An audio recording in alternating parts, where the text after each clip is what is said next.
Bonjour, bienvenue sur Fréquence Populaire, je suis Diane Lagrange et je suis de nouveau avec Emmanuel Todd, le vrai Emmanuel Todd cette fois-ci. Oui, c'est moi. Enfin, je ne sais pas si on peut imiter des affirmations qu'on est soi-même, mais Car il y a justement des imitations qui circulent sur YouTube en ce moment, faites par IA, qui prennent l'apparence d'Emmanuel Todd pour raconter absolument n'importe quoi. Donc, est-ce que vous pouvez peut-être expliquer ah bah non, je peux pas. Je sais, on m'a prévenu. J'ai annoncé sur mon blog Substack que ça existait, mais pour parler franchement, je n'ai pas regardé ces imitations parce que ça aurait perturbé mon travail. Vous avez bien raison. Et je regarderai plus tard parce que je pense que ça sera intéressant pour moi. Ça m'aidera à comprendre ce que peut faire et ce que ne peut pas faire l'intelligence artificielle. Mais là, on est en train de terminer un livre, tous les deux, dérivé d'ailleurs de nos entretiens de l'année passée sur Fréquence Populaire. C'est ça. Donc en fait, pour parler vulgairement, en ce moment, j'ai autre chose à foutre que regarder mes imitations. Mais en tout cas, si jamais vous tombez sur ces imitations, sachez que ce sont des copies et qu'il faut si vous pouvez les dénoncer auprès de YouTube en utilisant les petits boutons de signalement afin que YouTube essaye de faire fermer ces chaînes qui racontent n'importe quoi en utilisant. Moi, mon espoir fondamental, c'est que il y a eu un effet de surprise. Moi, j'ai vu l'imitation de Mearsheimer, géopoliticien américain que j'admire beaucoup, mais j'ai senti que ça n'allait pas. Mais c'était une époque où on ne savait pas que ça existait. Là, ce qui va se répandre en même temps que ces imitations, etc., c'est la connaissance partout de ce que ces imitations existent. Donc les gens seront plus en alerte. C'est pour ça, ce que je dois confesser, c'est que je suis pas super inquiet. Oui, il y a pas forcément de quoi, effectivement. Voilà, donc alors. Si par contre, ce qu'on m'a dit, c'est que l'une des façons les plus faciles de voir que c'était pas moi, c'était que les imitations ne faisaient pas, comme moi, de mauvaises blagues. Voilà. Ni de bonnes et donc du coup, bon, ça me met sous contrainte de continuer à raconter de temps en temps n'importe quoi. Mais c'est une contrainte plutôt agréable. Seul le peut, donc en fait, Emmanuel Todd.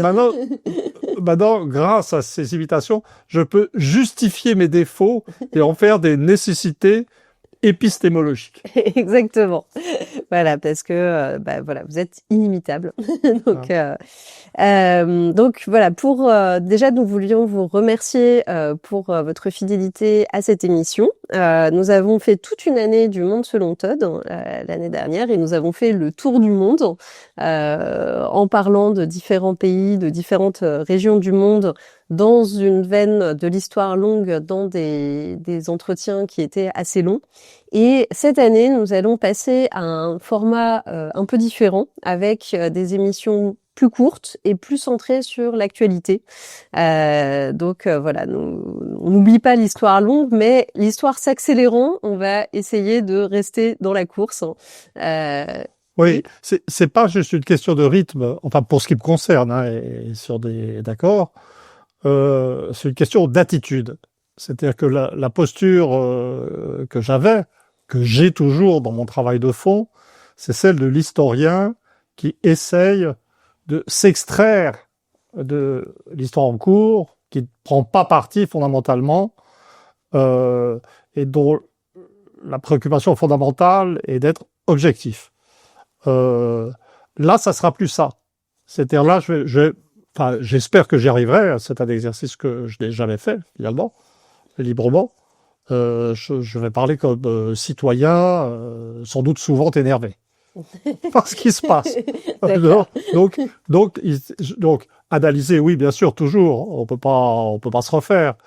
Mais je voudrais essayer d'être plus capable de juger, en fait. D'accord. Et de donner de l'opinion. C'est ça. C'est la nouveauté de l'exercice pour moi. Exactement. Donc, on reviendra peut-être un jour à la formule précédente, mais là, on passe à quelque chose d'un Sous petit peu les jets de différent. tomates, on reviendra à la formule précédente. Mais c'est bien de changer un petit peu, effectivement.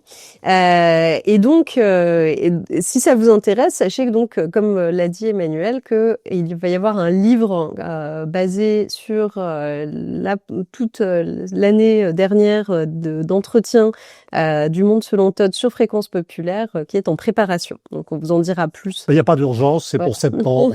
C'est pas pour tout de suite, effectivement. Donc aujourd'hui, on va se recentrer pas mal sur l'actualité politique française. Voilà, donc on va commencer tout de suite avec au mois de janvier, on a eu fin décembre même déjà, et au mois de janvier, une grande révolte des agriculteurs à propos à la fois de la politique d'abattage des troupeaux suite à la maladie, la dermatose nodulaire bovine, et surtout à la signature du Mercosur, qui a été décidé par l'UE malgré les protestations de la France, avec donc des grandes manifestations d'agriculteurs.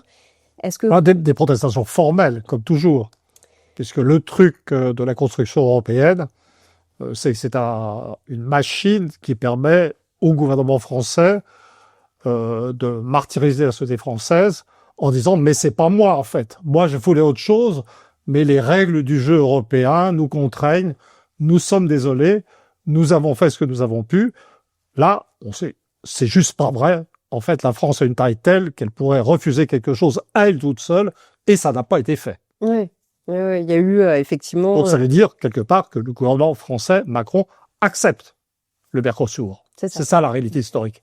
C'est ça. Quel est votre sentiment donc par rapport à ces manifestations? On a vu notamment plusieurs syndicats agricoles de bords politiques différents qui ont manifesté, pas forcément ensemble, mais en même temps, et qui s'opposaient frontalement à ce traité.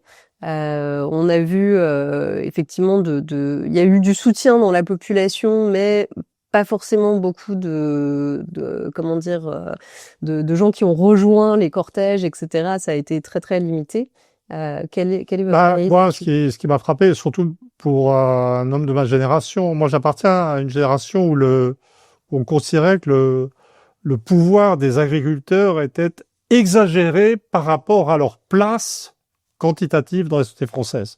Il y avait une sorte sans doute de puissance magique, symbolique des agriculteurs qui faisait qu'ils avaient le droit de détruire des préfectures avec pas une autorisation informelle, mais quelque chose qui ressemblait. On a vu des répressions policières très dures, très très dures. Oui, les agriculteurs ont été mis en joue par des policiers armés. Mais ça n'existait pas. Mais ce qu'il faut voir, c'est que la France est un pays dont les cultures politiques régionales sont très diverses, en fait. Mais toutes ces cultures politiques régionales étaient ancrées, j'en parle souvent, dans des phénomènes de structure familiale, d'imprégnation religieuse. Mais bien entendu, tout ça était porté par le fonds paysan traditionnel. Mmh. Et les valeurs venues de la paysannerie traditionnelle s'étendaient à l'ensemble des régions, notamment à travers les enfants de ces paysans qui étaient partis à la ville. Il y avait une sorte de fond, de valeurs d'origine paysanne qui existait même en zone urbaine et qui expliquait la surefficacité politique des agriculteurs. Mmh.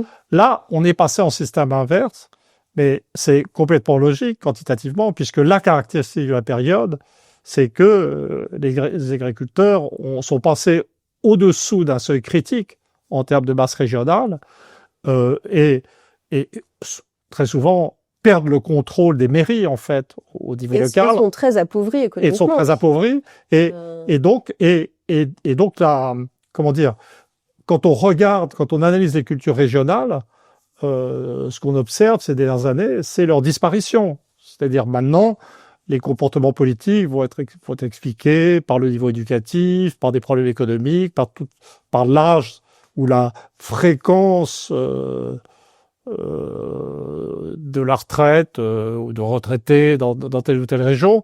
Mais les vieilles cultures qui étaient ancrées dans la religion, les structures familiales, les paysanneries, ont complètement disparu. Et donc, c'est comme, il y a un véritable, cette faiblesse politique des agriculteurs correspond au moment où la société politique française est, pour ainsi dire, déracinée, en fait. Ouais. Donc, on retombe sur cette notion d'un état zéro, en fait. Donc, je parlais plutôt d'état zéro de la religion, d'un état zéro de l'idéologie, mais on pourrait aussi parler d'un état zéro de l'ancrage paysan en France. Ouais. On est souvent. Alors, je veux dire, ce qui s'explique par le fait aussi qu'on a perdu notre autosuffisance alimentaire, qu'on importe 25% de oui, alors, consomme, oui, non, mais c'est ça, mais c'est-à-dire que c'est la punition, ça. C'est la punition qui vient. Puisque, bon, bien sûr, les paysans n'ont plus la masse suffisante pour s'opposer au Mercosur. Ils sont trahis par le gouvernement français avec ses belles paroles. Mais pour les Français, ça va être la punition à très brève échéance. Parce que dans les temps troubles et dans les effondrements systémiques qui viennent, on aura besoin d'autosuffisance alimentaire. Ouais, c'est la sécurité alimentaire. Personnellement, en Bretagne, oui, où je passe la moitié de ma vie, j'ai commencé à travailler mes voisins pour que dans leur potager, ils ne fassent pas juste de la tomate, des courgettes et des herbes aromatiques, et qu'ils mettent des patates. Hein. Ah oui, parce que, vous recommandez la pomme de terre. Moi, je suis agriculteur. J'envisage même de convertir mon jardin en potager avec des pommes de terre. Ah oui, Jamais sérieux. C'est une valeur sûre, la pomme de terre. Oui, je pense qu'on peut recommander. Mais je recommande un panachage des types de pommes de terre, vous voyez. Oui, pour ne pas risquer d'avoir Oui, la belle de ceci, la rate du Touquet, tout ce truc. D'accord. Bon, écoutez, on va passer à un autre sujet, mais en tout cas, ça me paraît intéressant. Oui, comme je disais, maintenant j'ai un vrai message à délivrer. C'est différent. Oui, non, mais c'est vrai qu'on risque d'avoir effectivement des pénuries alimentaires à terme, comme on n'avait plus de masques pendant le Covid, qu'on disait des trucs sur les tarmacs, quand il serait à nourriture. Sinon, on va maintenant parler du budget. La France a finalement voté un budget avec seulement 40 jours de retard après 4 mois de débat. Il y a eu 49.3, 6 motions de censure qui n'ont pas abouti. Donc le gouvernement Le Cornu a réchappé à tout ça et donc voté un budget avec du déficit, hausse des impôts et hausse des dépenses d'armement. Quel est votre sentiment là-dessus? Oui, alors d'abord, mon premier sentiment, c'est quand on présente le déficit, on dit 5% de déficit par rapport au produit intérieur brut. Oui. Mais si on prend le budget lui-même, on est à presque, recettes-dépenses, on est à presque 15% de déficit. Et oui. C'est quand même, il faut le dire quand même, donc c'est quand même tout à fait exceptionnel. Voilà, alors fondamentalement, ce qui est frappant, c'est qu'il se passe pas grand-chose. C'est très frappant parce que ce que je fais en ce moment plutôt, ou ce que je faisais jusqu'à très récemment, c'est plutôt de la géopolitique.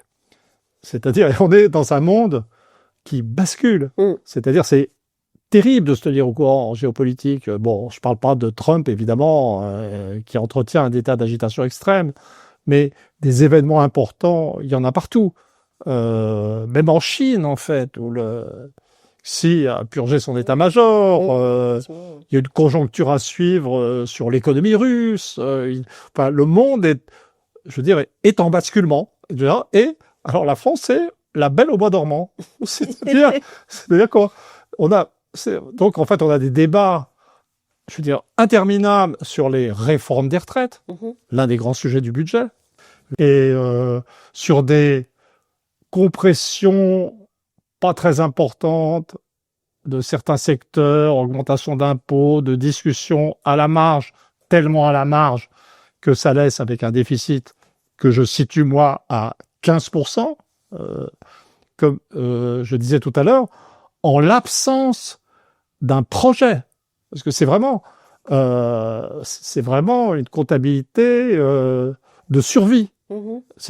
Il n'y a pas de projet industriel, de reconstruction, de l'agriculture, de l'industrie. C'est de l'économie deux bouts de chandelle. J'ai réussi dans ma tête à formaliser, alors là je redeviens historien, hein, si on peut dire de la longue durée, je me suis dit, en fait, voilà, j'ai compris, il ne se passe rien en France alors que le monde bascule, et en fait, c'est pas un débat sur les retraites qu'on a, ou la retraite des individus. En fait, c'est que la France, en tant que nation, veut prendre sa retraite. C'est ça la chose. C'est ça que ça veut dire. Voilà ce que je pense du budget.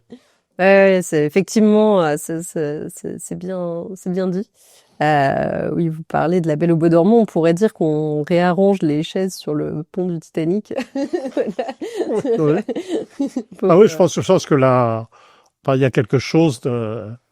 Moi, je crois que les gens se rendent pas compte quand je voyais les débats du Parlement autour du budget, on a l'impression d'une. Bon, l'ensemble est une comédie parce qu'en fait, c'est vrai que la France a tenu, mais en l'absence de budget, dans l'incertitude politique, ce qui est complètement normal puisque le gouvernement a perdu l'essentiel des instruments de souveraineté. Mmh. C'est-à-dire, on ne contrôle pas la monnaie, on ne contrôle pas la politique commerciale, voire le Mercosur, et donc on ne peut faire que ce genre de budget à la marge. Mais dans ce contexte, les députés de tous les camps se sont comportés d'une façon simplement incroyable. C'est-à-dire, et quand même, j'ai eu en historien de la longue durée, là je le redeviens, mais sur un mode politico-ironique, j'ai été quand même soulagé de voir le PS revenir à ce qu'il était. C'est-à-dire, j'étais un peu troublé quand il s'était allié dans le NFP. Oui, là effectivement, c'est passé grâce au PS. En fait. Voilà, et donc, j'étais troublé. C'était du changement quand même. Mm-hmm. Hein, et là, voir le PS revenir. Dans son rôle, moi j'ai été membre du Parti communiste quand j'étais gamin, pas longtemps, mais c'était très formateur. Et donc pour nous les socialistes, c'était les sociaux-traîtres. Quelle belle leçon. Donc de voir le Parti socialiste revenir dans sa condition naturelle de sociaux-traître, ça va tranquilliser quand même. Je sais pas comment dire. Et d'ailleurs dans la foulée, tout d'un coup, La Belle au bois dormant, on reparle de François Hollande. Ah oui. Je veux dire, c'est vraiment, on est dans, mais cela dit, l'irresponsabilité partout. Ça sent un peu la naphtaline, on va dire. C'est vraiment les gens qui commentent les prochaines élections présidentielles avec des oppositions entre des candidats dont aucun n'a un programme. Comme vous dites, parce que de toute façon, il n'y a plus bizarrement de souveraineté. Donc. Voilà, c'est ça. Bizarrement, c'est sans doute parce que je ne peux pas m'empêcher de rester de gauche. C'est ce qui m'énerve le plus, c'est de voir LFI qui se refuse à voter les motions de censure du Rassemblement national. Oui. Alors l'inverse a eu lieu en fait. Le Rassemblement national a voté la censure de qui est supposé être le parti qui menace la démocratie, on ne sait pas trop pourquoi d'ailleurs, vote à l'occasion les motions de censure de LFI. Et puis aussi, d'ailleurs, de politique, je dirais, parlementaire complexe, etc.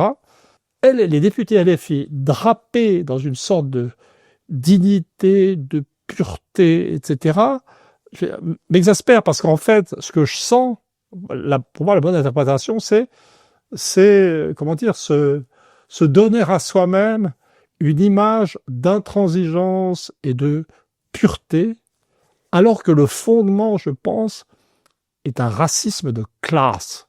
L'électorat de LFI est plus éduqué que l'électorat du FN. Le RN, le Rassemblement national, a un électorat surreprésenté dans les vrais milieux populaires. Il y a des coefficients de corrélation à l'échelle nationale entre le faible nombre de gens qui ont fait des études supérieures et le vote pour le Rassemblement national. Et LFI, alors les électeurs de LFI ne sont pas plus riches, hein. C'est le même niveau moyens de revenus, etc., que les électeurs du Rassemblement national, mais le niveau éducatif devrait être plus élevé. Je sens dans tout ça... On retrouve la cascade de mépris.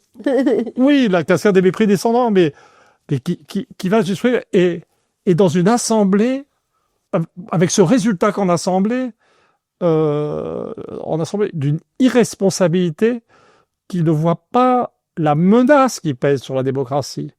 Parce qu'on a quand même un président qui a fait n'importe quoi pendant très longtemps, qui de lui-même mène le système à la paralysie, qui dissout l'Assemblée nationale, paralyse encore plus, et là-dessus, on a une assemblée avec 2 partis d'opposition principaux, le Rassemblement national et LFI. Chacun, à sa manière, fait sa chochotte et en coopération avec tous les autres, le PS aussi, se débrouille pour ne pas décider. Le PS n'a pas voté le budget. Hein. Attention, il a consenti à ne pas censurer. C'est une chose extraordinaire, d'appui sans le dire, en fait, etc. Mais en fait, la fonction fondamentale du Parlement, en démocratie, c'est le vote du budget. C'est l'acte fondateur. Et l'Assemblée nationale se comporte comme si elle ne se rendait pas compte qu'en traînant sur le budget, elle se délégitime fondamentalement. Oui. Inévitablement, un jour, les Français arriveront à la conclusion que les députés ne servent à rien si ça continue comme ça. Ce qu'est la réalité. Voilà. Et donc, en fait, ils ouvrent la voie à un coup d'État. Oui, c'est cher. On entre dans une période où il va falloir avoir de l'imagination. Il va se passer des choses qui ne sont pas habituelles. Et parmi les choses qui ne sont pas habituelles, il y a la liquidation formelle de la démocratie. Et donc l'Assemblée nationale devrait faire gaffe à ses fesses aussi. Personne n'a l'air de vouloir non plus remettre sa place en jeu. Ah non, mais les députés, ils jouent pour autre chose. Peut-être on va en parler, mais la préoccupation des députés, clairement, c'est pas la France. Donc, nous allons rebondir justement sur l'histoire du procès du RN. Il y a donc, c'est l'appel en ce moment de l'affaire des assistants du Parlement européen, où 4 ans de prison, dont un enferme et 5 ans d'inéligibilité ont été de nouveau requis contre Marine Le Pen. Cette fois-ci sans exécution provisoire, mais ça devrait revenir à peu près au même pour donc cette affaire de détournement des fonds du Parlement européen qui porte sur 1,4 million d'euros et qui aurait eu lieu donc entre 2004 et 2016. Oui. Voilà. Ça c'est ce qui m'intéresse le plus dans l'actualité, et c'est ce qui me fascine et ce qui me fascine le plus, c'est la légèreté des commentaires des journalistes, la bonne conscience et la façon dont l'interprétation de ce qui se passe est une interprétation sans mémoire et sans compréhension des véritables enjeux. C'est-à-dire que les gens sont à l'intérieur d'un système légal qui dit effectivement qu'il y a eu fraude et que c'est une fraude qui n'avait pas pour but l'enrichissement personnel, mais le fonctionnement du parti. Alors, d'abord, je m'excuse de faire en permanence le vieillard, mais j'ai le recul de ma génération. Honnêtement, ce genre de choses, dans ma génération, c'était pas grave. Je veux dire, c'est vraiment... quand je vous dis, moi, quand j'étais membre du Parti communiste, on rigolait. Alors, on dépendait, j'étais de Saint-Germain-en-Laye, mais on dépendait plutôt de la mairie de Sartrouville. Et les communistes locaux rigolaient en expliquant la façon dont ils extorquaient de l'argent aux petits commerçants de la ville. Voilà, non, vraiment. Et puis, à l'époque, il y avait une banque par laquelle arrivait l'argent de Moscou. Je ne sais pas comment dire. Et puis, c'était pas comme ça dans tous les partis. Tout le monde considérait et puis toutes les revues de la droite libérale étaient financées par la CIA. Enfin, je sais pas comment dire. Il y avait l'idée, c'est qu'il y avait des forces idéologiques qui s'affrontaient, que les gens avaient des convictions et que, au nom de ces convictions, ils prenaient certaines libertés avec la loi, etc. On est passé, mais c'était quand même l'époque des partis de masse, une époque où le gros quand même des revenus des partis venait des cotisations des militants. C'est-à-dire il y avait une réelle assise. Surtout au Parti communiste, en fait. Surtout au Parti communiste, mais je veux dire la droite, les socialistes, les partis existaient par leurs militants en termes de ressources et de militantisme pour les campagnes électorales. Et donc, on est passé progressivement, ça va avec l'atomisation de la société, l'individualisation, les partis se sont vidés de leur substance militante et ont de plus en plus dépendu, je dirais, de subventions extérieures. Ça va avec la perte de la souveraineté aussi, puisque finalement, ils n'agissent plus vraiment. Oui, mais je veux dire, même si on se place dans un système national, et en fait, le changement du rapport des partis à leur financement et leur vie économique a été théorisé dès 1995 dans un article de Katz et Peter Mayer, j'espère que j'ai la prononciation correcte, qui ont développé le concept de, là j'espère que je vais aussi avoir la prononciation correcte, parti cartel, oui. Dans lequel ils avaient remarqué très justement, empiriquement, que désormais les partis dépendaient de leur financement par l'État. Et que du fait qu'ils étaient financés par l'État, d'abord il y avait cette particularité, c'est que les partis majoritaires ensemble à un moment donné définissaient eux-mêmes les chèques qu'ils allaient recevoir en tant que députés, ceci ou cela, ou les subventions directes aux partis, et que ça crée une sorte de zone de flou dans lequel les partis et l'État s'interpénétraient. Et aussi, une situation assez curieuse, dans laquelle finalement tous les partis installés avaient quelque chose en commun et avaient des intérêts communs. C'est pour ça qu'il y a cette notion de cartel, en fait. Cartel des partis. C'est toujours un peu le cas, en fait. Mais bien sûr, c'est exactement le problème. Donc, une partie du problème des partis. Mais ça, c'est très intéressant parce que c'est la situation actuelle. Et donc, on peut faire l'histoire en France ou en Europe de la façon dont, je veux dire, c'est de tentative de fermeture du système des partis sur eux-mêmes, pour protéger leurs sources de financement. Bon, ça ne veut pas dire qu'il n'y avait pas d'appel aux électeurs, puisque l'appel aux électeurs, c'est ce qui allait garantir les subventions suivantes. Oui. Puisqu'en général, le volume des subventions était dépendant du système électoral. Oui. Mais il faut voir les partis comme un système économique aussi, comme ça. Et plus loin, comme un système économique, Alors, ça, c'est complètement vrai de l'Europe. Ça ne serait pas vrai des États-Unis actuels. Puisqu'aux États-Unis, il n'y a pas d'interdit, comme en France, sur les contributions privées massives. Le système s'est protégé en France. Alors, on nous a dit qu'on nous protégeait contre les grandes fortunes. Ce qui n'a pas été dit, c'est que les partis au pouvoir se protégeaient parce que c'est eux qui contrôlaient l'État. Oui. Vraiment, voilà, c'est bon, donc c'est vraiment très particulier. Mais ça s'arrête pas là. Parce que, bien entendu, pour gagner des électeurs, il faut faire des campagnes électorales. Comme il n'y a plus de militants, c'est de plus en plus cher. Ça passe de plus en plus par des moyens payants. Donc, il faut avoir de l'argent. Et donc, il faut avoir des recours aux banques. Donc, il y a toute une mécanique économique de la vie des partis qui préexiste à toute cette affaire. Oui, donc, ça c'est une première étape. Alors, je m'excuse, je suis un peu long, mais je suis vraiment rentré dans le truc parce que ça me préoccupait. Alors, je suis revenu. Alors là, maintenant, pour le Rassemblement national, dans le cas du Rassemblement national, on sent tout de suite qu'il s'agit du détournement dans ses fonctions d'argent que le parti tirait de l'appareil d'État. Même si c'est l'Europe, même si c'est le Parlement européen. L'argent du Parlement européen, il arrive de la France aussi. En l'occurrence, de la récupération. Il s'agissait de récupération, je veux dire, d'argent français. Et on a reproché au Rassemblement national de détourner dans leur usage ces fonds publics. Mais là encore, il faut essayer de... Alors là, il faut revenir à l'histoire courte. Je vais pas faire...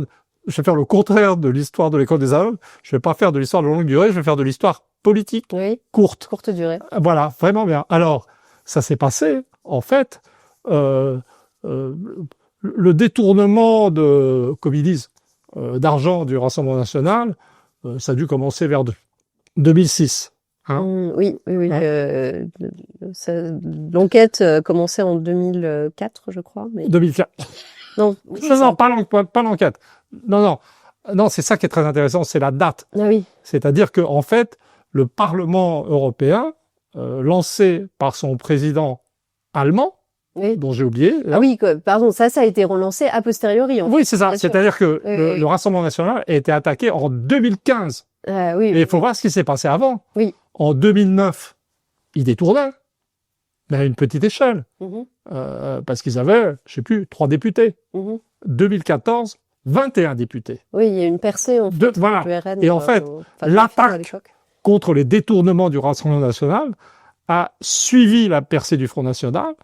Et si on regarde, si on fait l'analyse des ressources dont disposait le Rassemblement national, qui peut-être s'appelait Front national à l'époque, ce qu'on constate, j'ai trouvé, j'utilise beaucoup de ChatGPT, première recherche.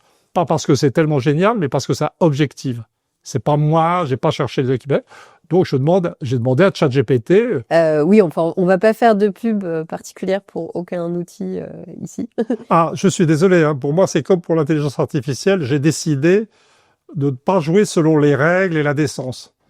Donc je me moque de mes imitations et je dis comment je travaille. Et le fait est que ce que j'ai fait concrètement, c'est utiliser ChatGPT et je me fous du fait que je leur fais de la pub. Vous pourriez utiliser un outil français. Très bien, mais je suis comme ça. Peut-être que c'est parce que j'ai déjà un temps de retard technologiquement, mais c'est ce que j'ai fait.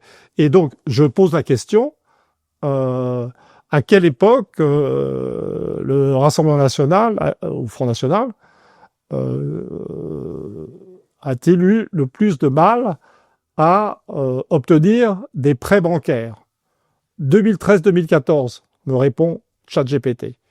2014, c'est aussi l'époque où le Rassemblement national a dû faire appel à une banque russe. Oui. Voilà. Oui, et donc, en fait, la réalité, je veux dire, tiens, je vais faire un petit trip complotiste aussi.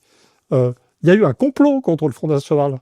C'est-à-dire qu'on a essayé au moment où il était dans sa phase ascendante, on a essayé de l'étrangler financièrement.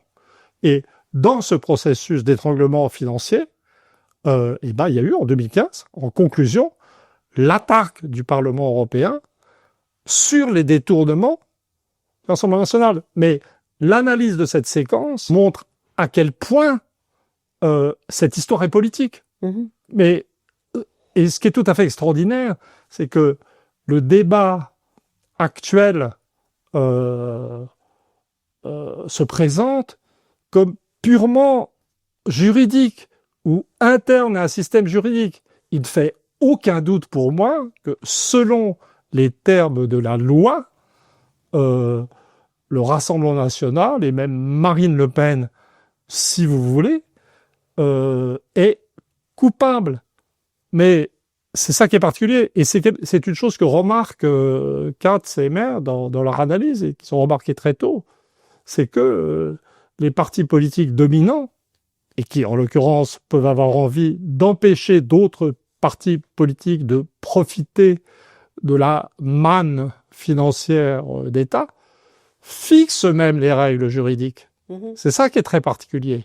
Donc, on est à l'intérieur d'un cadre juridique qui a été défini par les partis profiteurs du système et qui se trouve détourné contre un parti nouveau dans une optique, typiquement, d'un cartel qui refuse l'apparition d'un concurrent. Je trouve que c'est vraiment intéressant en ce sens. C'est peut-être parce que c'est aussi l'époque où le UKIP, par exemple, a eu aussi une percée au Parlement européen et il y a eu les mêmes enquêtes sur eux aussi. Pour quelque chose qui était peut-être plus accepté avant quand c'était des partis qui étaient plutôt pro-européens. Et de voir des partis eurosceptiques en fait, parce que le RN était assez eurosceptique à l'époque aussi, de changer de direction, mais en fait, on ne sait pas si on doit dire parti dominant, parti au pouvoir, cartel au pouvoir. Il me semble de plus en plus, je fais de plus en plus de chronologie dans mon travail. Je constate de plus en plus que mettre les phénomènes en séquence chronologique parlent tout seuls quelquefois en histoire. Ouais. Puisque les relations causales en histoire s'expriment par des séquences temporelles. Et j'ai vraiment de plus en plus l'impression que les années 2013, 2015 ont été des années de basculement.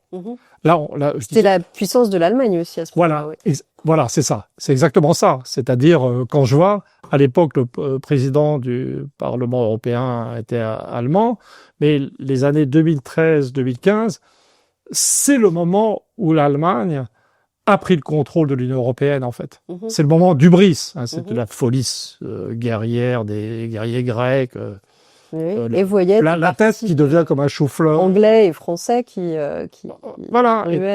Et donc, en fait, on voit cette chose. Si, je ne pense pas ce que je vais dire, mais j'ai envie de faire une blague pour que l'intelligence artificielle ne serait pas capable de faire, tellement ça va être absurde. Mais voyant cette campagne contre le Rassemblement national commencer dans la période où l'Allemagne prend le contrôle de l'Union européenne, on pourrait voir aussi ça comme une campagne menée ou lancée par l'Allemagne contre le Rassemblement national. Et ce qu'on veut ensuite, c'est le fonctionnement harmonieux du couple franco-allemand dans l'étranglement du Rassemblement national. Pour arriver à cette situation avec 10 ans de retard, extraordinaire, par inertie, où le processus présidentiel français, je veux dire, est bouleversé par la possibilité qu'ont des juges d'éliminer la candidate la plus importante. C'est très intéressant que vous mentionniez justement cette période de 2013-2015, car il y a aussi eu une loi votée en France sur la transparence de la vie publique, qui a eu des effets positifs pour regarder les patrimoines des personnalités politiques, etc., mais qui a aussi rendu, dans les faits, plus difficile le financement de la vie politique par des personnes privées, donc qui a accru le pouvoir de l'État en fait sur le financement, et qui a occasionné par exemple beaucoup de formalités administratives qui rendent ça plus difficile pour les petits partis. Voilà, donc ça pourrait faire un peu de verrouiller aussi le système de ce côté-là. Oui, alors en France, ça prend une forme structurelle particulière. C'est qu'on vivait déjà dans un système politique où les énarques ou fonctionnaires étaient très importants. Oui. Tout ça s'est passé sous le règne, si on peut dire, d'un président énarque, François Hollande, qui est haut fonctionnaire. Donc il y a ces trucs. Alors, par contre, ce que je trouve intéressant quand on en arrive, quand la machine se détraque un peu, que les partis dits populistes commencent quand même à croître, parce que la contestation augmente et la situation devient de plus en plus intolérable pour toutes sortes de raisons, et le mécanisme ne fonctionne plus de lui-même, alors là, il y a l'intervention de l'appareil judiciaire, qui est autre chose que l'État. Et donc, on a vraiment... Non, c'est une séquence... Alors, cela dit, il ne faut pas non plus idéaliser les contributions privées. Aux États-Unis, ça n'a pas du tout été ça. Le gonflement des très grandes fortunes a amené une multiplication des milliardaires qui s'ennuient et qui peuvent se répandre dans le financement de think tanks, de subventions à des partis politiques complètement pourris par un argent qui là ne vient plus de l'État, mais de la, je dirais, plutocratie. En fait, si on regarde l'ensemble du monde occidental... C'est de l'ingérence... ouais. On va avoir de l'ingérence étrangère, comme l'AIPAC. Oui, tout ça. Mais donc, en fait, la vérité, c'est qu'il y a une pluralité de formes de dégénérescence et de destruction de la démocratie. Le monde occidental reste divers en ce sens. Cela dit, c'est probablement un problème pour Marine Le Pen qui ne pourra probablement pas se présenter, mais pour le RN en tant que parti, ça n'a pas l'air très problématique puisque Monsieur Bardella est aussi, voire plus populaire en fait auprès des électeurs du RN que Marine Le Pen, et ça ne semble pas vraiment changer grand-chose pour le parti. Moi, je dirais au contraire que ça va encore plus loin.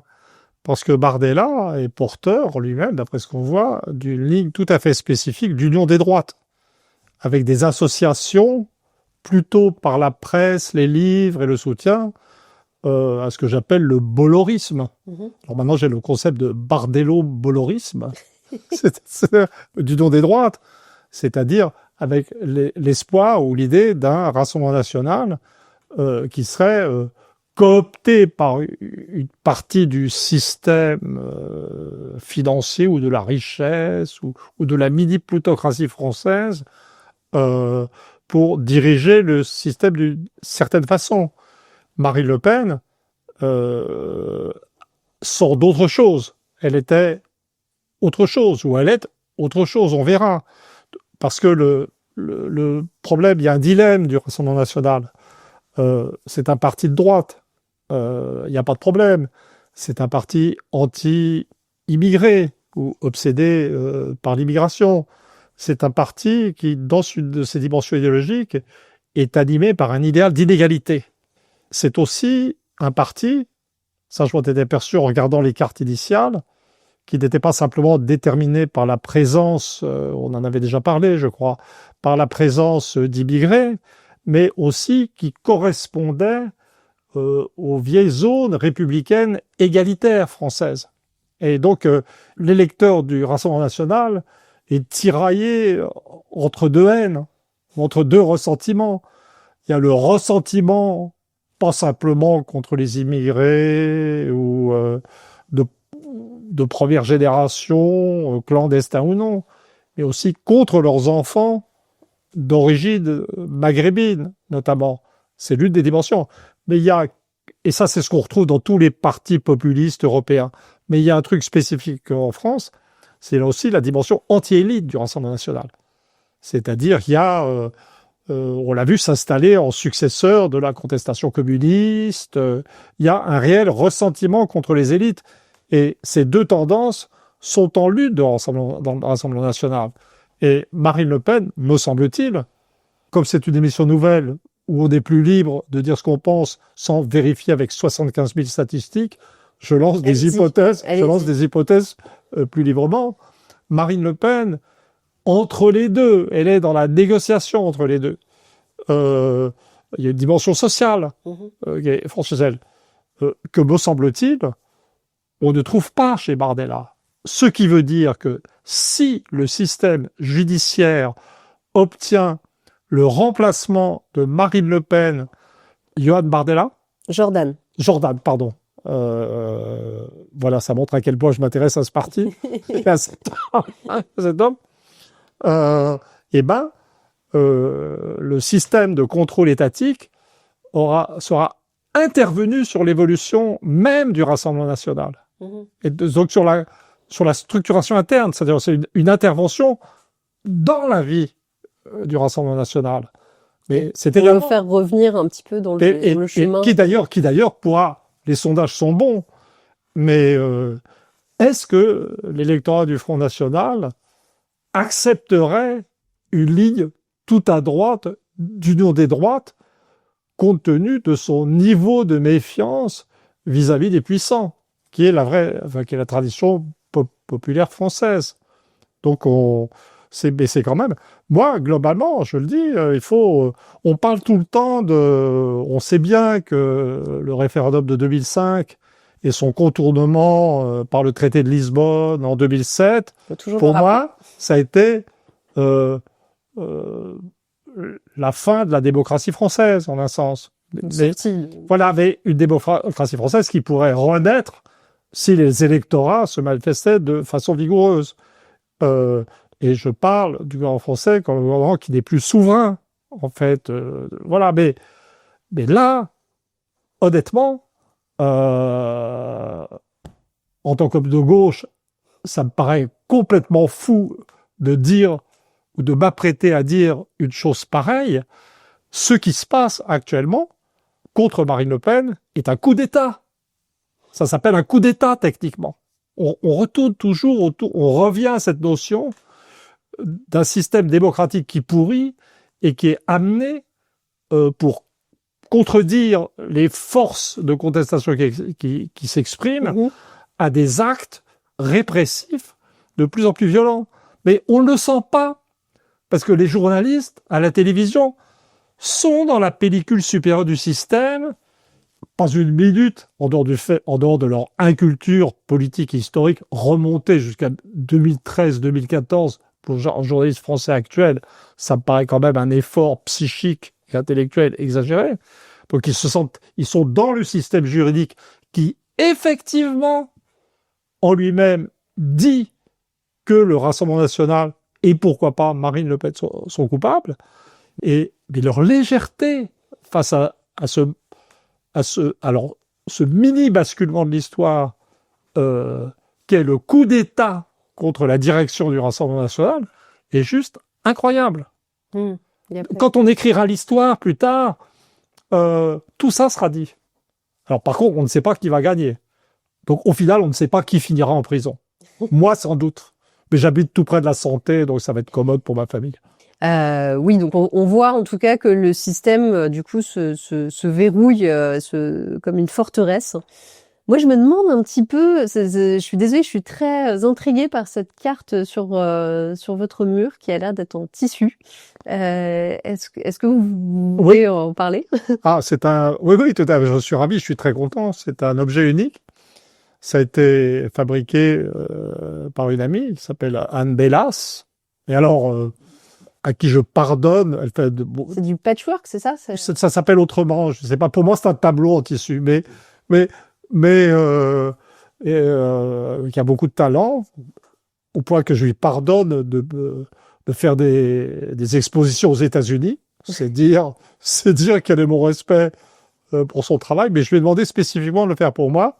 Et c'est ma représentation un peu schématique, voilà, de la France. Pour moi, c'est une représentation. Tenez, c'est la carte qui dit pourquoi je hais le Rassemblement national. Ah bon, on dirait pas, puisque vous venez de... Bah oui, je suis désolé, parce que pour moi, le Rassemblement national... Et lequel, du coup, puisque vous venez d'expliquer qu'il y en a... Non, les deux, tous, je m'en fous. Je sais pas le détail. Pour moi, c'est à moi, je suis ce que j'appelle un souverainiste inclusif. Voilà. Et pour moi, le Rassemblement national se définit comme national. Il est souvent défini comme nationaliste. Et c'est ce que j'appelle, c'est un concept qui m'est venu au Japon d'ailleurs, en pensant à la première ministre japonaise, c'est ce que j'appelle un nationalisme imaginaire. Parce que si vous voulez que la France retrouve sa souveraineté, dans le contexte de difficultés qu'on va affronter dans les 10, 20 ou 30 dernières années, on va avoir besoin de tous les Français, d'où qu'ils viennent.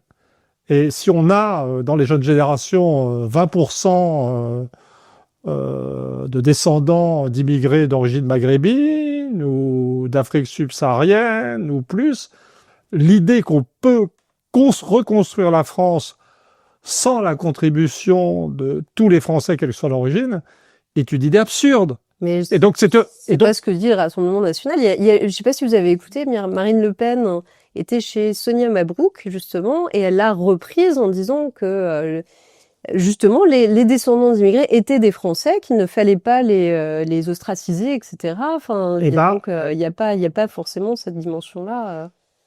Peut-être. Jusqu'à présent, ça n'est pas... Sans vouloir non plus. C'est vous qui vous y mettez. C'est vous qui vous y mettez. Okay, alors voilà. Mais moi, c'est pas ce que je sens dans la motivation des électeurs du Rassemblement national. C'est-à-dire que la dimension de l'hostilité au monde musulman, au monde arabe, etc., est quand même très présente. Au-delà parmi les... Vous avez aussi des photos de Marine Le Pen à Mayotte, voilà, qui est au milieu d'électeurs du Rassemblement national de Mayotte, en fait. Oui, mais alors... Des électrices. Oui. Qui ont l'air enthousiastes, voilà, donc... Oui, bon, enfin, en gros, bon, attends, si on rentre dans les discussions, quand même, au stade actuel de segmentation et de ressentiment partant dans toutes les directions, les banlieues françaises où sont très représentés les enfants ou les descendants d'immigrés maghrébins votent pour LFI. Oui. Et donc le clivage, et d'ailleurs LFI participe de la segmentation, et donc LFI à ce niveau-là, LFI et le Rassemblement national sont un système complémentaire qui coupe, qui segmente. Il n'y a pas qu'au Parlement, hein, qui segmente la société française. Bon, on va arrêter sur le Rassemblement national, que de toute façon... En tout cas, c'est une très belle carte. Voilà, que je préférais parler de ma carte, dont je suis content, parce que c'est une représentation stylisée, schématique, de ce qu'est la France réellement. C'est, par exemple, dans les discours sur la France, on entend toujours des choses... oui, la théorie française, de la République, de la laïcité, c'est... nous rappelons la formule de Clermont-Tonnerre, tout accordé, par exemple, aux Juifs, comme citoyens ou comme ça, et rien comme individu, comme individu, et rien comme citoyen. Très bien, et oui, c'est la théorie, et il faut que cette théorie existe, mais la réalité de l'histoire de France, et donc cette posture anticommunautariste. Et donc il y a toujours des dénonciations de communautarisme en France qui, à mon avis, correspondent à pas grand-chose. Mais c'est pas parce qu'il n'y a pas de communautarisme qu'il n'y a pas des différences. Et il peut y avoir du communautarisme. Et les gens, oui, mais les gens, dans leur débat, là, je veux parler de ma carte de France, je veux parler de ma carte de France. Non, quand même, moi j'ai fait 3 bouquins sur la diversité régionale de la France. J'en ai fait 2 avec mon complice Hervé Lebras. Hein, l'invention de la France, puis le mystère français. J'ai moi-même avait écrit entre les deux la Nouvelle-France, donc la carte de France. Je connais pas encore tous les numéros de département par cœur, mais je suis pas loin. Hein, donc ça existait. Quand on étudie l'histoire de France, on se rend compte que les gens actuellement qui s'imaginent qu'on vient d'une France unitaire, chrétienne, si possible, ou laïque, on ne sait pas, ou les deux en même temps, et qui sont complètement angoissés par l'apparition d'un surcroît de diversité qui viendrait de l'immigration d'origine arabe ou musulmane, ou de l'origine africaine, c'est ridicule, parce que la France, de départ, la France de la République, la France qui avait fait la Révolution, est très, très fragmentée et diverse dans ses composantes.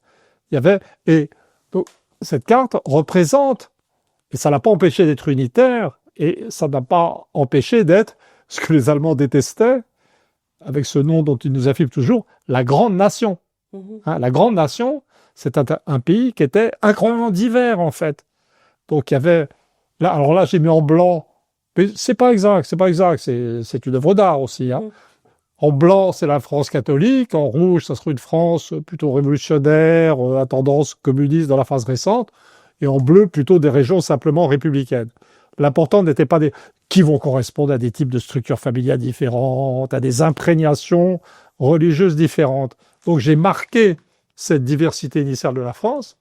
Et puis, j'ai rajouté, avec l'idée, pour ne pas s'angoisser, je veux dire, si on a été aussi divers et si on a réussi à inclure tout ça dans une histoire commune, et on ne va pas commencer à s'affoler parce qu'on va avoir des populations d'origine musulmane.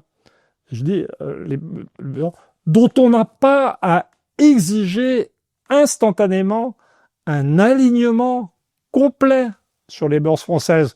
De même qu'on n'a pas, c'est le moins qu'on puisse dire, enfin si on l'a exigé des Vendéens qui se conforment comme les autres, et on a fait une guerre civile d'une violence dont je ne sais pas comment on doit la qualifier. mais on n'en est plus là. Et donc j'ai marqué une autre culture qui est en train d'apparaître en France et qui va faire partie de la France de l'avenir, avec c'est plus dispersé forcément, des petits carrés et rectangles verts qui sont la composante maghrébine, islamique, que je perçois comme une nouvelle culture régionale en France, et pas plus. Et j'ai mis en noir, plutôt concentré sur la région parisienne, et en brun, la population d'origine africaine, subsaharienne, avec l'idée d'inclure cette nouvelle diversité dans une diversité qui a toujours existé dans l'histoire de France. C'est ça que la carte. Et la Bretagne, là, c'est du coup des autonomistes bretons. Alors, bon, je me suis fait un petit plaisir sur la Bretagne pour ne pas jouer le jeu du dogme politique. La carte évoque le noir et blanc du Gwenadu, le drapeau breton. Mais j'ai bien pris soin de mettre du rouge, où il y avait une tradition communiste importante, à peu près sur les côtes d'Armor, et du bleu sur le sud du Finistère, sur la Cornouaille, tradition républicaine, parce que la Bretagne est très diverse. Mais fondamentalement, ce qui me faisait rire dans le rappel au Gwenadu, ça veut dire blanc et noir, hein, simplement, c'est que le destin de ce drapeau est drôle en soi et doit nous faire considérer l'histoire avec un minimum d'optimisme. C'est un drapeau qui a été conçu, je crois, très tard, hein, dans les années 20, par des autonomistes bretons qui, pour l'essentiel, ont mal tourné pendant l'occupation allemande. C'est ce que j'avais entendu. Voilà.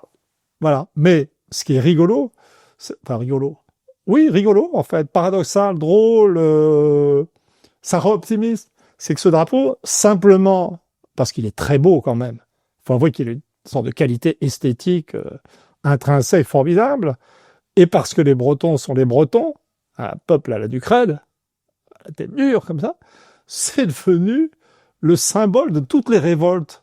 En fait, il y a toujours dans n'importe quelle manif, vous avez des types furibards qui agitent le Gwenadu. Très souvent le drapeau corse aussi. Ah non, ne me parlez pas de la... Je vois que vous n'avez pas fait la même chose pour la Corse. Absolument. Mais alors que ce sera... Non. Le drapeau corse n'a pas... En statistique, je veux dire, le niveau de fréquence du drapeau corse n'a absolument rien à voir. Et donc on se retrouve aussi souvent dans des endroits où il a pas forcément, on voit pas forcément le rapport, mais... Voilà, mais il y a l'idée, je pense m'être expliqué sur la personne de Grenade. Mais je suis très content d'avoir donné une image, puisque, comme je disais, pour moi, la situation de la France est catastrophique et faible comme mot. C'est-à-dire, blocage du système politique, continuation de la destruction de l'industrie, incapacité à prendre une voie qui sauverait le pays dans le contexte des régulations européennes.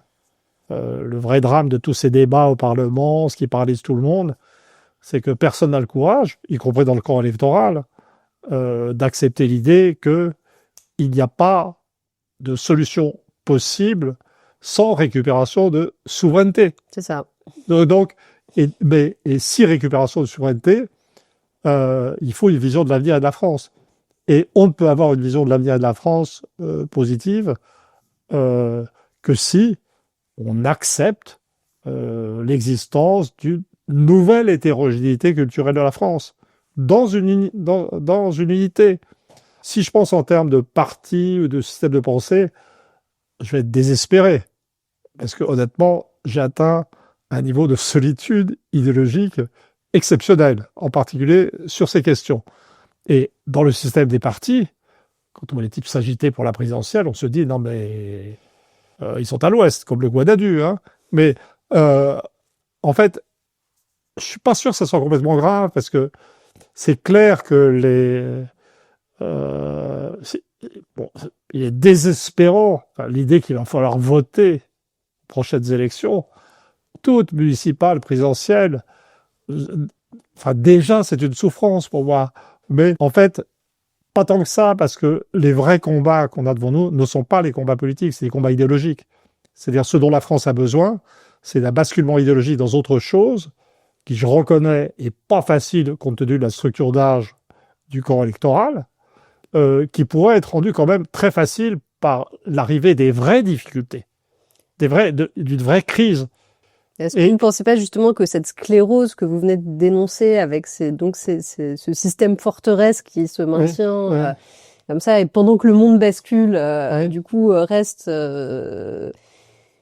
complètement impénétrable, comme ça, ne risque pas de retarder en fait, voilà, ce qui peut se passer par la suite. C'est pas que ça risque de retarder, ça retarde. On évolue, je pense, sur la question nationale, on évolue moins vite que les Allemands, qui n'ont pas beaucoup évolué d'ailleurs. On évolue moins vite que les Italiens, qui seraient d'ailleurs nos partenaires de choix en fait, puisque le pays avec lequel la France devrait s'entendre en Europe, mais on voit c'est que l'Italie. eux, justement, ils commencent à diverger un petit peu, à préparer un peu peut-être l'après Union européenne ensemble en fait, voilà, et que la France est toujours dans ce modèle, voilà, mais que ça avance vers. Je dis, on atteint des niveaux de paralysie et de ridicule qui suggèrent, parce que la France est la France. Moi, j'ai une certaine forme de foi en ce pays. C'est aussi un pays qui est capable d'évoluer et de basculer tout d'un coup très vite, en fait. Et on ne sait pas quand ça sera. Mais on a beaucoup d'événements devant nous qui vont terriblement faire bouger les choses. À mon avis, le prochain va être la conclusion de la guerre d'Ukraine, qui va faire s'effondrer tous les paradigmes européens, etc. Et voilà. Autre question, on a appris cette semaine, il y a eu des millions de documents supplémentaires sur l'affaire Epstein qui sont arrivés, qui ont été publiés par le département de la justice américain. Ça a fait pareil des très très gros remous à l'étranger. On a vu des cascades de démissions, voilà. Et en France, après avoir du coup traité de complotistes les gens qui s'intéressaient à cette histoire quand même assez abominable, il faut le dire, finalement les médias semblent reconnaître que bon, il y avait quelque chose, mais que c'est quand même complotiste de s'y intéresser et que c'était avant tout peut-être une histoire d'espionnage russe, finalement. c'est assez drôle.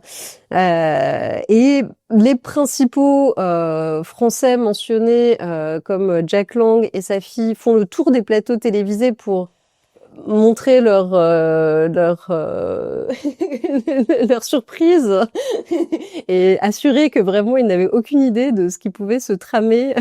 Voilà, donc c'est assez surréaliste quand même en fait de voir justement le décalage entre la France et l'étranger sur cette question.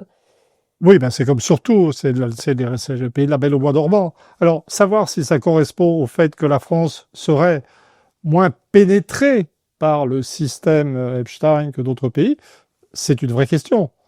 Epstein avait quand même une résidence en France où il vivait une bonne partie de l'année. Honnêtement, ce qui m'a fasciné dans cette histoire, là, l'affaire Epstein, comme c'était les États-Unis, a priori, je l'aperçois au-delà de la France dans le système. Bien sûr. Donc, j'ai été plutôt frappé par les ramifications sur l'Angleterre, de voir réapparaître l'abominable Peter Mandelson. Qui a démissionné. Qui a démissionné, mais Keir Starmer est en sursis. Et puis les ramifications sur les pays scandinaves, sur toutes les zones d'influence prioritaire des États-Unis. Oui. En fait, moi, ce que j'aimerais, mon rêve, ce serait de voir les types du grand continent qui font de si belles cartes, une très belle mentalité cartographique. Peut-être ils l'ont fait, d'ailleurs, je n'ai pas regardé. Faire une cartographie européenne des activités prédatrices ou corruptrices d'Epstein, en fait, pour voir où est-ce que ça dessine une carte d'Europe d'un type ou d'un autre. Au-delà de ça, pour moi, bon, dans l'affaire Epstein, il y a cet élément extrêmement violent qu'est la pédocriminalité, qui fait horreur. Et on voit qu'il n'y a pas du tout d'attention aux victimes, en fait, dans le discours qu'on entend, en fait. Mais au-delà de ça, alors là, peut-être je vais paraître indifférent et cruel.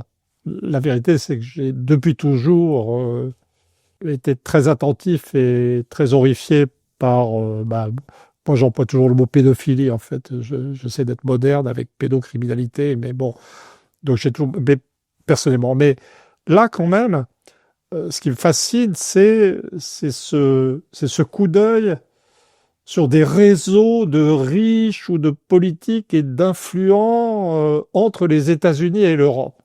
Et ça me donne envie d'une étude de tout ce qui, dans ces réseaux, est au-delà d'Epstein et qui n'est pas pédophilie.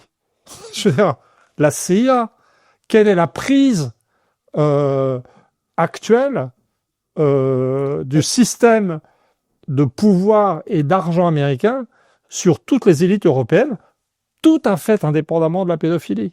Ça serait, c'est ça. J'étais surpris qu'un unique milliardaire pédocriminel apparemment soit à lui tout seul le centre d'un réseau de cette taille. On peut penser qu'il serait quand même, il y a des fortes suspicions qu'il soit lié à des services secrets. Enfin, voilà, c'est pas arrivé comme ça. Bon, je crois qu'en général, vraiment, c'est a priori, c'est pas les questions qui me fascinent, mais j'avais noté dans la défaite de l'Occident quand même que une partie de la prise du système américain sur les îles européennes c'était à travers le système financier. Oui, tout à fait. Et ce système qui avait permis à des tas de riches Européens de mettre de l'argent dans des activités spéculatives protégées, dans tel ou tel paradis fiscal, des Antilles, des choses comme ça, et que beaucoup de gens étaient tenus. Ce qui est très intéressant dans cette hypothèse que j'ai faite, plusieurs fois d'ailleurs, c'est qu'après l'avoir faite, je n'ai pas été traité de complotiste. Ça a été passé sous silence. Donc c'est clairement une hypothèse qu'il ne fallait pas populariser. Oui. Et donc c'est ça qui m'est revenu en tête quand j'ai vu les distributions d'argent par Epstein. Je disais, mais d'où venait cet argent? Qu'est-ce que c'est que tout ça? Et puis c'est aussi l'image de totale corruption, des élites américano-européennes, en fait. Donc mais encore une fois, c'est le genre de sujet sur lequel il faut rester calme et sur lequel on aurait besoin de cartographie, de statistiques définies d'une certaine manière. Il faudrait aborder tout ça comme on aborde des données incomplètes en histoire du XVIIe siècle. Oui. Et je suis sûr qu'en prenant tous les items qu'on a, en faisant de la statistique, on doit pouvoir faire une radiographie de la corruption des élites européennes par le système central américain. Moi, je n'ai pas les moyens de le faire, je ne le ferai pas. Aucune nécessité de me descendre d'avance. Voilà. Non, voilà, en tout cas, ça montre effectivement. Voilà. Mais il y a vraiment... ça révèle. Mais ça, c'est le problème de l'ultralibéralisme, surtout aux États-Unis. L'une des choses qui m'a frappé dans les dossiers Epstein, c'est les distributions de millions comme si c'était des cacahuètes. Oui. En fait, c'est vraiment tout à fait étonnant, les sommes. Ça m'a rappelé ce qui pour moi était le plus intéressant dans le dernier livre de Peter Turchin, cet Américain d'origine russe, etc. C'est la façon dont l'évolution historique récente a produit le chaos qui vient. C'est ça, c'est le titre du livre, c'est le chaos qui vient, non? En français, ça doit être ça. Je ne sais plus, j'ai lu en anglais, mais j'ai aussi oublié le titre anglais. D'une part, il note, ça c'est un truc que j'avais repéré, la multiplication des diplômés du supérieur qui ne trouvent pas d'emploi et qui, voilà. Ça serait, en France, ça serait plutôt LFI, en fait, oui. En termes de base historique. Mais aussi, ça, une chose à laquelle j'avais absolument pas pensé, c'était la façon dont l'accumulation d'argent en haut de la structure sociale produisait des masses de milliardaires qui ne savaient plus quoi foutre de leur fric et qui intervenaient sur le système politique. Oui, voilà. Tout à fait. En France, ça existe de façon limitée. C'est l'origine du bollorisme, en fait. Oui. Le bollorisme est une une sorte de micro. C'est-à-dire, il y a tous les médias sont tenus par des milliardaires. Voilà, c'est ça. Mais voilà. Donc en France, en France, c'est une composante. Et puis il y a l'appareil d'État, le système d'État, ce que j'appelle l'aristocratie stato-financière, qui reste dominante. C'est ça le vrai sujet. C'est la façon dont l'accumulation d'argent dans les hautes sphères, y compris en Europe, les très hautes sphères, les 0,1%, produit des phénomènes de corruption à l'échelle occidentale et contribue au pourrissement des systèmes politiques. Je pense qu'on aurait tort de s'arrêter à la question de la pédocriminalité. Même si c'est quelque chose de très important et de très choquant. Effectivement, vous avez raison, ça dépasse encore plus. Et de façon concomitante à ces révélations, on a vu également une séquence d'amplification du contrôle d'Internet en France, avec le vote d'une mesure pour protéger les mineurs en leur interdisant les réseaux sociaux, mais qui va du coup forcer tout le monde à s'authentifier avec des moyens légaux, des papiers d'identité, etc., pour accéder à ces réseaux sociaux, qui correspond en même temps à ce qui en Europe est vraiment poussé par la France, c'est-à-dire l'identification numérique européenne. Et on a aussi en même temps une perquisition chez X, l'ancien Twitter, avec une mise en demeure d'Elon Musk.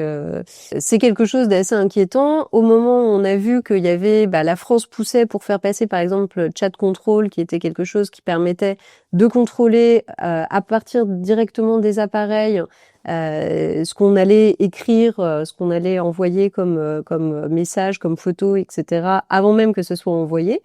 Voilà, donc c'est pas passé, mais c'est a priori pas non plus écarté pour l'avenir. L'avenir le dira.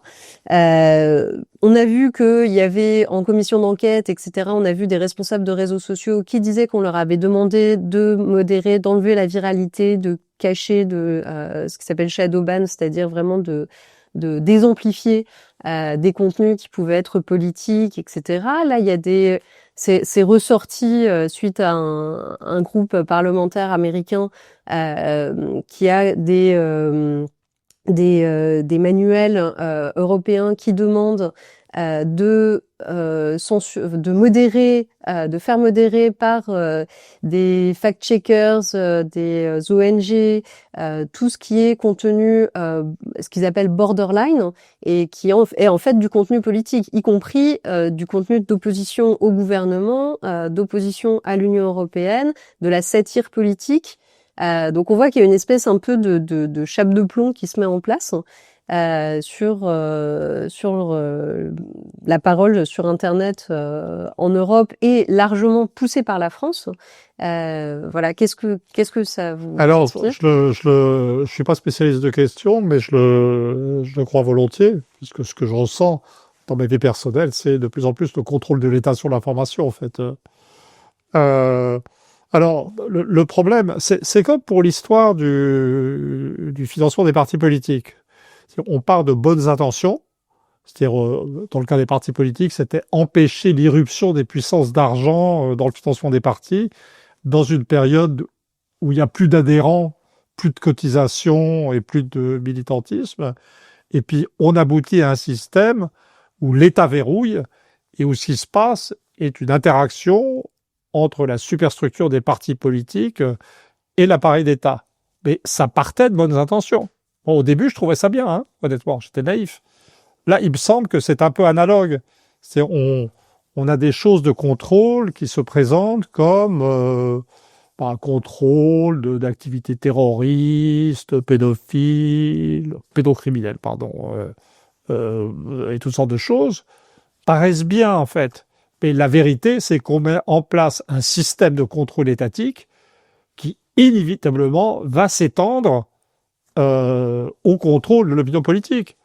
Bon, il faut, si on prend l'état de la liberté de l'information, c'est vrai que dans un pays comme la France, actuellement, où le système politico-médiatique, etc., commence déjà d'être assez verrouillée. De fait, en pratique, on dépend aussi, pour s'exprimer un peu, des institutions, enfin de tout ce qui est américain. En fait, oui, c'est ça, les plateformes sont américaines. Les plateformes sont américaines et au stade actuel, en France, les intellectuels dissidents, de fait, sont dépendants des plateformes américaines pour s'exprimer. Je parle de moi, là, hein, puisque moi, je suis un exclu du système français. Donc, voilà.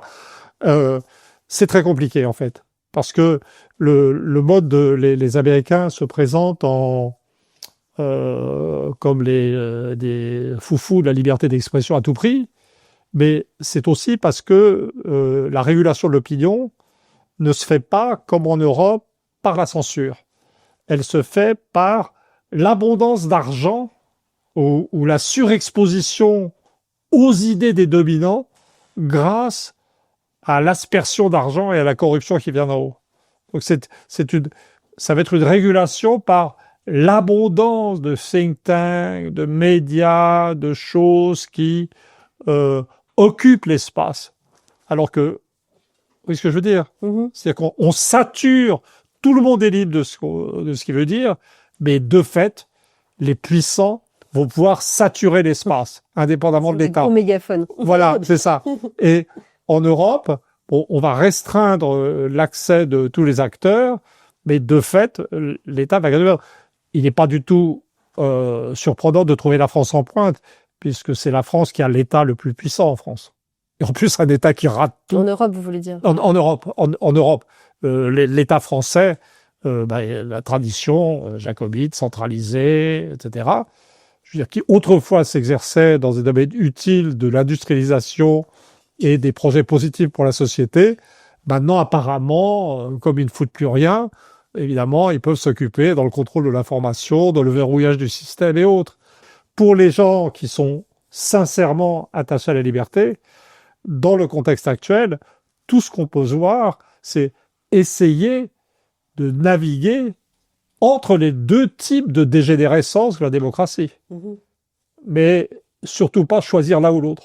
Eh bien, et dernière question, on a vu après une première étape où on a eu la publication par Trump d'un SMS venant d'Emmanuel Macron, lui proposant d'organiser, entre autres, où il félicitait Trump pour ce qu'il faisait sur la Syrie, l'Iran, etc.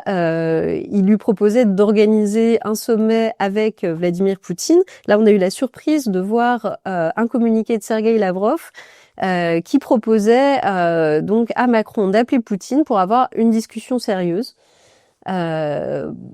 Ça sort un peu nulle part comme ça. Oui, ça sort de nulle part, mais c'est toujours pareil dans l'actualité. Maintenant, comme Trump occupe tout l'espace médiatique en menaçant le Venezuela, en enlevant Maduro, en revendiquant le Groenland, en se demandant, on ne sait toujours pas... J'imagine qu'on devra bientôt faire une émission spéciale pour commenter peut-être une attaque américaine sur l'Iran. On oublie le principal géopolitique, qui est que l'armée russe a repris son avance et le régime ukrainien approche de sa fin. Donc, et c'est là que va s'ouvrir la période vraiment nouvelle. Les Européens peuvent faire tous les bruits qu'ils veulent. Il va falloir négocier avec la Russie. Et donc, c'est ça qui commence à se décider. Moi, j'irai plus loin. Je vais montrer, je pense que c'est bien, je pense qu'on approche de la fin, là. Oui. Bon. Et donc, je vais montrer que je suis pas une intelligence artificielle. Donc, je vais dire des choses tellement énormes qu'on saura que jamais une intelligence artificielle n'aurait pu me faire dire ça. Et donc, je pense que la réalité de la situation géopolitique actuelle, à nous en France, et au gros de l'Europe, c'est que la Russie nous a rien fait. Et que la guerre entre la Russie et l'Ukraine, pilotée par les États-Unis, à laquelle l'Allemagne avait pas mal contribué au départ, c'est une sorte de guerre civile interne à l'ancien URSS, financée par les Occidentaux. Sur le terrain africain, par exemple, c'est pas vrai, mais c'est... Oui, on les a cherchés. On les a cherchés. C'est des représailles. Malgré la conversion de Poutine apparente de Poutine à l'orthodoxie, les Russes ne sont pas des gens qui tendent la deuxième joue après avoir pris une claque. C'est des durs quand même, pas des commodes, hein. Et donc, ouais, on approche de la fin, et la réalité, c'est que la seule fin possible, ça va être de trouver un modus vivendi avec les Russes. Mais il y a pire que ça. Ça va très vite et les gens sont pas adaptés. C'est pour ça que c'est si difficile de commenter l'actualité. C'est bon, là, on sort du choc groenlandais. Mhm. Donc les gens commencent à comprendre que les Américains sont dangereux, y compris pour les Européens. Bientôt, ils auront compris, j'y travaille, que les Américains, les Trumpistes, nous haïssent, nous, Européens. Et donc, très bientôt, on va avoir beaucoup plus peur des Américains que des Russes. Et moi, je termine, donc parce qu'une intelligence artificielle n'oserait pas dire, je vous parie que dans 1 an, on commence à demander aux Russes de nous protéger contre les Américains, et que dans 2, le système des alliances est renversé, et que la Russie est notre allié contre les États-Unis. Est-ce que l'intelligence artificielle arriverait à dire une telle absurdité? On le saura rendez-vous dans 1 an et dans 2 ans.